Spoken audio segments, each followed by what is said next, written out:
Friends, இன்றைக்கி நம்ம கேரளா ஸ்டைலில் ஒரு கோவக்காய் கறி சேர்ப்போம். ஒரு பேன் எடுத்துக்கலாம். அதில் நீல வாக்கில் அரிஞ்ச கோவக்காவை போட்டுக்கலாம். அப்புறம் நீல வாக்கில் அரிஞ்ச வெங்காயத்தையும் போட்டுக்கலாம். அப்புறம் ஒரு 2 பச்சை மிளகாய் போட்டுக்கலாம். உங்களுக்கு காரம் தேவைன்னா 4 கூட போட்டுக்கலாம். நான் 2 தான் போடுறேன், எனக்கு போதும். மஞ்சள் பொடி, அதாவது மஞ்சத்தூள் வந்து ஒரு 1/2 ஸ்பூன் போடலாம். காரத்துக்கு மிளகா பொடி, சில்லி பவுடர் இருந்தால் கூட சில்லி பவுடர் போட்டுக்கலாம். 2 ஸ்பூனு 2 ஸ்பூன் சில்லி பவுடர் போட்டுக்கலாம். இல்லைனா வீட்டில் செய்கிற மிளகாத்தூள் 1 ஸ்பூனோ ரெட் சில்லி பவுடர் 1 ஸ்பூனோ போட்டுக்கலாம். இதுக்கு தேவையான அளவான உப்பு போட்டுக்கலாம்.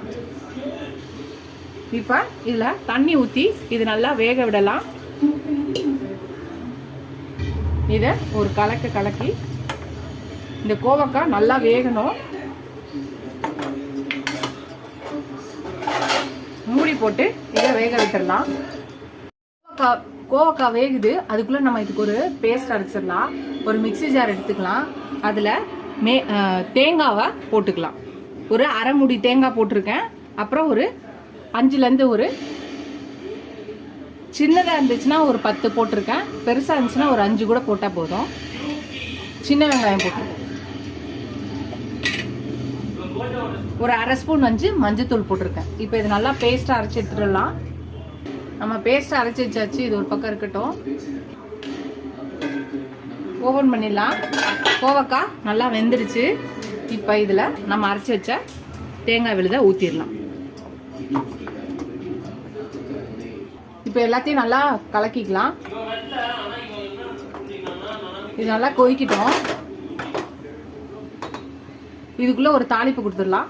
அது மூடி போட்டு வச்சாச்சு. இது ஒரு பக்கம் இருக்கட்டும். இப்போ இன்னொரு சின்ன பேன் எடுத்துக்கலாம். கேரளானாலே ஸ்பெஷல் வந்து தேங்காய் எண்ணெய் தான் கேரளா ஸ்பெஷலு. ஸோ தேங்காய் எண்ணெயில் தான் தாளிக்க போகிறோம். தேங்காய் எண்ணெய் ஊற்றியாச்சு. ஒரு 2 ஸ்பூனு கடுகு போட்டுக்கலாம். கடுகு 1 ஸ்பூன் போட்டுக்கலாம். சீரகம் ஒரு 1/2 ஸ்பூன் போட்டுக்கலாம். வெந்தயம் ஒரு 1/4 ஸ்பூனுக்கு கம்மியாக போட்டுக்கலாம். 2 காஞ்ச மிளகாவை கிள்ளி போட்டுக்கலாம். 2 காஞ்ச மிளகாவை கிள்ளி போட்டிருக்கேன். அப்புறம் பொடியாக நறுக்குன ஒரு வெங்காயம், அதையும் போட்டுக்கலாம். கொஞ்சம் கருவேப்பிலை. இதெல்லாத்தையும் நல்லா ஃப்ரை பண்ணிக்கலாம். வெங்காயம் நல்லா வதங்கட்டும். நீங்கள் விருப்பப்பட்ட சின்ன வெங்காயம் கூட இதில் நீங்கள் பொடியாக நறுக்கி இதில் தாளிச்சிக்கலாம். வெங்காயம் கொஞ்சம் லைட்டாக கலர் மாற்றோம். அவ்வளோதான், நம்மளோட தாளிப்பு ரெடி ஆயிடுச்சு. அடுப்பை நிறுத்திடலாம். இப்போ இதை எடுத்து ஓப்பன் பண்ணிவிட்டு இந்த கோவக்காய் கறியில் இதை போட்டுடலாம். அவ்வளோதான், நம்மளோட கோவக்காய் கறி ரெடி ஆயிடுச்சு. நீங்கள் இதை சாப்பாட்டில் போட்டு பிசைஞ்சு சாப்பிட்லாம், தொட்டு சாப்பிட்லாம். சப்பாத்திக்கு கூட இந்த கோவக்காய் கறியை நீங்கள் ட்ரை பண்ணலாம்.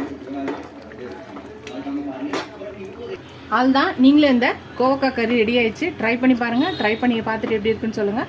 ஃபர்ஸ்ட் டைம் என் சேனலை பார்க்க சப்ஸ்கிரைப் பண்ணிட்டு பாருங்கள். ஃபுல் வீடியோ பாருங்கள். உங்கள் ஃப்ரெண்ட்ஸ்க்கு அந்த சேனலை ஷேர் பண்ணி சப்ஸ்கிரைப் பண்ண சொல்லுங்கள். இதுவரையும் சப்ஸ்கிரைப் பண்ண எல்லா ஃப்ரெண்ட்ஸ்க்கு ரொம்ப தேங்க்ஸ். எனக்கு என் சேனலுக்கு சப்போர்ட் பண்ணி நினைக்கிறேன். இதோட அடுத்த ரெசிபியில் பார்க்கலாம். Tata bye friends.